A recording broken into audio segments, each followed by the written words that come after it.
What's going on, guys? Brandon here, Legacy Group Real Estate Team. We have your Genesee County June 2020 real estate market update. Hope you guys have all been well. Like I said, every month we do this. We're going to be doing this until the roosters come home, until the chickens come home to roost, right? So we're going to be doing this for, really been doing it for 5 years. So we're going to be doing it through thick and thin, at the office, here, wherever we need to be to make sure you're getting the best information for you and your family. So let's jump right into this. I always preface with two things. I try to get in and get out as fast as we can too. And we're not going to try to dive in for 20 minutes each county. We do 5 counties. We want to get all the data in as best we can, as quick as we can. So Genesee County, June 2020, we do the month in arrears. We have all the data, and it's hot off the press. So we do 3 years of data also. That way you can see the trend. The trend is your friend. That's the most important thing. You have to be able to see the trend. Days on market is DOM. We had 36 days on market 2 years ago, 44 last year, and 49 this year. So you can see an increase, obviously, in days on market going forward.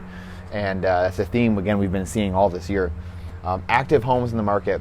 This is a one-day sample size. So at the rate, or the data was taken, how many homes were on the market that day? 695 2 years ago, 925 last year, then back down to 619 this year. So this is, you got to take this with a grain of salt, but again, it gives you, when you see a pattern, you see trends, you can see a few years of data, kind of see what's going on. So we obviously had a glut of homes last year, and now we're hurting for homes again. And it's, again, a pattern we've been seeing, obviously. Months of inventory is MOI. It's the rate that homes are selling, how long would it take to sell every last home if no new homes are coming on the market. So we have 1 2 years ago, 2 last year, and then 2 this year. And just to give you guys a little idea, 1 to 3 months is a seller's market, meaning there's not a lot of homes on the market. Prices are going up. 4 to 6 months is a balanced market. 7+ months is a buyer's market, and that's what we had 10 years ago.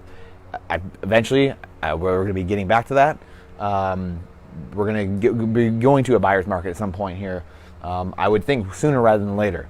But again, I think we should have had a crash in 14, 15, 16, a dead cat bounce, and we should have seen a crash there as well, and we didn't. So who knows what the Fed can do? So we will see.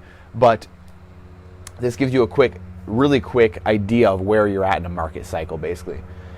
New homes in the market, 772 2 years ago, 852 last year, and then 723 this year. This is a month-wide data set. So this gives you all the new homes that are actually put on the market in that month.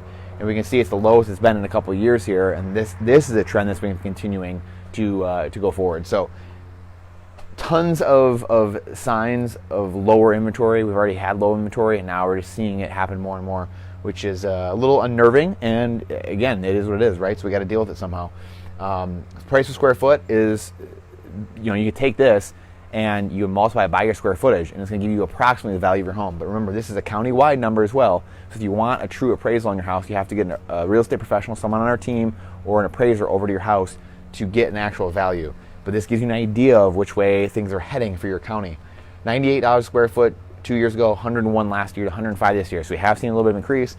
When supply is down, you have prices go up. You're seeing a lot of inflation and deflation at the same time, actually, in these markets. So you're seeing people struggle because buyers are dropping from the face of the earth, and you're seeing sellers drop a little bit as well. So that's why we're seeing a lot of weird numbers. Like why are days on market going up, yet prices are going up, right? So there's conflicting data, and these are things that are going to flush themselves out over time. But you have to be aware of what's going on and know as a seller, hey, maybe I'm getting a little bit more for the house, but maybe I'm sitting on the market a little bit longer. Maybe I got to price correctly up front. You always should be doing that, right? But these are things you have to make sure that your agent knows, that your marketing professional knows exactly what they're doing when you're going into a transition like this, a transaction. And then sold, this is really the buyer data right here. 520 2 years ago, 533 last year, then 384, only 384 this year. And again, we've seen a huge decrease here over the last few months in this category, in the sold category. So the buyer pool usually doesn't change too much unless there's a catastrophic event. I've been saying this for 5 years, and sure enough, we get catastrophic events, and this number's been cut in half. It's been cut, 60, 70% some months, and again, now here it's cut, 20, 30%. It's been cut again in this month. So, and these are hottest months of the year, right, in general in Michigan. So this is the data for Genesee County. Like I said, if you need professional insight into your house, an appraisal, actual valuation, and to know what's truly going on, and maybe talk more about the market, please let us know. Please contact me. Please contact our team. Appreciate you spending your time, your attention, your energy with us, because it's truly the most important asset we have, and we just appreciate you. So if you're listening onto the podcast, go to @LegacyGroupMI, @LegacyGroupMI on the YouTube channel or the Facebook, and that way we can get your questions, comments, concerns there. And we appreciate you guys. We'll see you on the next one.